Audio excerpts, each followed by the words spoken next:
Beeyladoota manaa keessaa fakkii irratti kan mul'atu maal jedhama? A.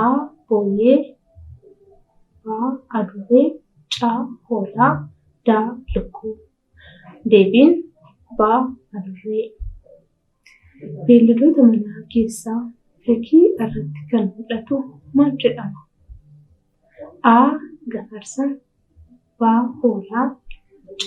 Farda D. Booyyee. Deebiin D. Booyyee.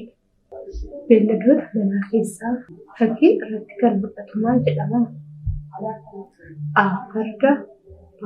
Roobbii C. Harree D. Adurree. Deebiin A. Farda. Beeyladoota manaa keessaa fakkii irratti kan mul'atu maal jedhama? A. Farda B. Gaala C. Adurree D. Booyyee. Deebiin B.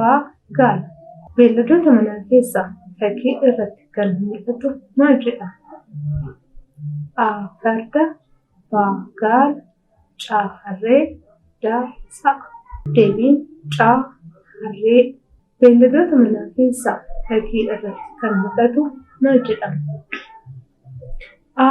Hoolaa B. Re'ee C. Farda D. Booyyee. Deebiin A. Hoolaa. Beeyladoota manaa keessaa fakkii irratti kan mul'atu maal jedhama? A. Re'ee D. Adurree C. Lukkuu D. Harree. Deebiin C. Lukkuu. Beeyladoota manaa keessaa fakkii irratti kan mul'atu maal jedhama? A. Jeedala B. Hoolaa C. Adurree D. Re'ee. Deebiin D. Re'ee. Beeyladoota manaa keessaa fakkii irratti kan mul'atu maal jedhama? A. Farda B. Sangaa C. Harree D. Sa'a. Deebiin B. Sangaa. Beeyladoota manaa keessaa fakkii irratti kan mul'atu maal jedhama? A. Sa'a B. Hoolaa C. Sangaa D.